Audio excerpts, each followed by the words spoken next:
Hello welcome back. അപ്പോൾ എന്താ നമ്മുടെ പുതിയൊരു വീഡിയോയിലേക്ക് എല്ലാവർക്കും സ്വാഗതം. അപ്പോൾ നമ്മുടെ ഇന്നത്തെ വീഡിയോ എന്ന് പറഞ്ഞാൽ ഒരു ഹെയറിനെ പറ്റി ഉള്ള ഒരു വീഡിയോ ആണ്. എൻ്റെ ഒരു എക്സ്പീരിയൻസ് ആണ് ഞാൻ നിങ്ങളുമായിട്ട് ഷെയർ ചെയ്യാൻ പോകുന്നത്. ഒരിടയ്ക്ക് എൻ്റെ വലിയൊരു പ്രശ്നം എന്ന് പറയുന്നത് ഹെയർ ഫോൾ തന്നെയായിരുന്നു. ഒരു പരിധി വരെ എന്ന് പറഞ്ഞാൽ അതിലും രൂക്ഷമായിട്ടായിരുന്നു ഹെയർ ഫോൾ ഉണ്ടായിരുന്നത്. അപ്പോൾ ഞാനതെങ്ങനെ പ്രിവെൻറ്റ് ചെയ്തു എന്നാണ് ഞാൻ നിങ്ങളുമായിട്ട് ഷെയർ ചെയ്യാൻ പോകുന്നത്. ഞാൻ അതിനുവേണ്ടി കണ്ടുപിടിച്ചൊരു മാർഗ്ഗം എന്ന് പറയുന്നത് ഒരു ഹോമിയോപ്പതി ക്ലിനിക്കാണ്. അതിൻ്റെ ഡീറ്റെയിൽസ് ഞാനിവിടെ കൊടുത്തേക്കാം. എൻ്റെ പേര് ഡോക്ടർ ഭദ്രാസ് ഹോമിയോപ്പതി ക്ലിനിക്ക് എന്നായിരുന്നു.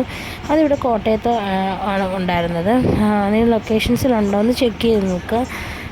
എന്നിട്ട് ഹെയർ ഫോൾ ഉള്ളവർ തീർച്ചയായിട്ടും 100% റിസൾട്ട് ഉള്ളതാണ്. അപ്പോൾ തീർച്ചയായിട്ടും അവിടെ പോയി നോക്കുക. അപ്പോൾ എനിക്കെന്ന് പറഞ്ഞാൽ ഞാനിവിടെ സ്ക്രീനിൽ എൻ്റെ ഫോട്ടോ കൊടുത്തേക്കാം. അതാണ് ക്ലിനിക്ക്. അപ്പോഴത്തേക്ക് ഞാനിവിടെ ചെന്നൊരു 1 ഇയർ ട്രീറ്റ്മെൻറ്റാണ് ഞാൻ എടുത്തത്. ഡോക്ടറുമായിട്ട് കൺസൾട്ട് ചെയ്തപ്പോൾ ഡോക്ടർ പറഞ്ഞു 1 ഇയർ ട്രീറ്റ്മെൻറ്റ് നമുക്ക് തൽക്കാലം മതി എന്ന് പറഞ്ഞുകൊണ്ട് അതെടുത്തു. അതിനകത്ത് ലേസർ ട്രീറ്റ്മെൻറ്റും മെഡിസിൻസും ഒക്കെ ഉണ്ടായിരുന്നു. ആഴ്ചയിൽ ഒരു ലേസർ ട്രീറ്റ്മെൻറ്റാണ് ഉണ്ടായിരുന്നത്. ഞാനത് ചെയ്യുമായിരുന്നു. അപ്പോൾ ഒരു പരിധി വരെയൊക്കെ നമ്മുടെ ഹെയർ നന്നായിട്ട് ഗ്രോത്ത് ആയിട്ടുണ്ടായിരുന്നു. അപ്പോൾ ഞാനവിടെ പോയി 1 ഇയർ ആയപ്പോഴത്തേക്ക് ഡോക്ടർ കൺസൾട്ട് ചെയ്തിട്ട് പറഞ്ഞു നമുക്കൊരു 1 ഇയറും കൂടെ ഒന്ന് നോക്കാം, അപ്പോൾ കുറച്ചും കൂടെ ഒന്ന് വളരും മുടി എന്ന് പറഞ്ഞു. അങ്ങനെ ഞാൻ ഒരു 1 ഇയറും കൂടെ ചൂസ് ചെയ്തു. അത് എനിക്ക് 100% ഡോക്ടറുടെ തീരുമാനം എനിക്ക് സക്സസ് തന്നെയായിരുന്നു. എനിക്ക് നന്നായിട്ട് തന്നെ ഹെയർ വന്നു. പോയ കോൺഫിഡൻസ് ഞാൻ പിടിച്ചെടുത്തു. കാരണം അതുപോലെ ഹെയർ നന്നായിട്ട് തന്നെ വന്നു.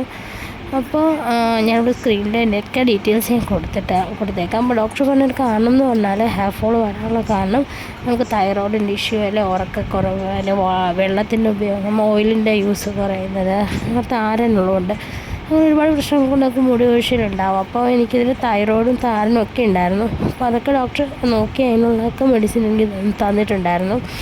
അപ്പോൾ ട്രീറ്റ്മെൻറ്റ് ചെയ്തു. ഒരു 1 ഇയർ കൊണ്ട് എടുത്തു കഴിഞ്ഞപ്പോൾ കുറച്ചും കൂടി ഇമ്പ്രൂവ് ആയി, നന്നായിട്ട് തന്നെ ഹെയർ വളരാൻ തുടങ്ങി.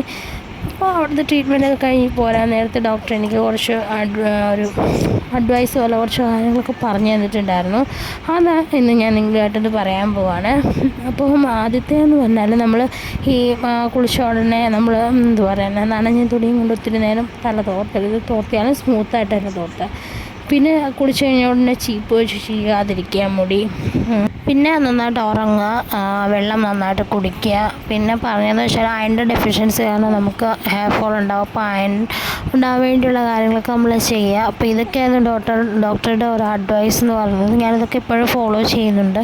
അതുകൊണ്ട് തന്നെ എനിക്ക് നല്ല ഗ്രോത്തും ഇപ്പോൾ ഉണ്ട്. ഇപ്പോൾ 2nd പ്രഗ്നൻസി കഴിഞ്ഞിട്ടാണല്ലോ ഹെയർ ഫോളൊന്നും ഇല്ല, കുഴപ്പമില്ല, നന്നായിട്ട് തന്നെ പോകുന്നുണ്ട് ട്രീറ്റ്മെൻറ്റ് ചെയ്തതന്നെ. അപ്പോൾ എല്ലാവരും ഇതൊക്കെ ഒന്ന് ട്രൈ ചെയ്ത് നോക്കുക. എന്നിട്ട് ഹെയർ ഫോൾ ഉണ്ട് എന്നുണ്ടെങ്കിൽ ഉറപ്പായിട്ടും ഭദ്രാസിൻ്റെ ക്ലിനിക്ക് എവിടെയെങ്കിലും ഉണ്ടെങ്കിൽ കണ്ടുപിടിച്ചവിടെ പോവുക. എന്നിട്ട് ട്രീറ്റ്മെൻറ്റ് ചെയ്യുക. എന്നിട്ട് റിസൾട്ട് നമ്മളോട് പറയുക കേട്ടോ. അപ്പോഴത്തേക്ക് ഓക്കെ. ഞാനപ്പോൾ തൽക്കാലം വീഡിയോ നിർത്തുകയാണ്. നല്ല ലെങ്ത് ആയിട്ടുണ്ട്.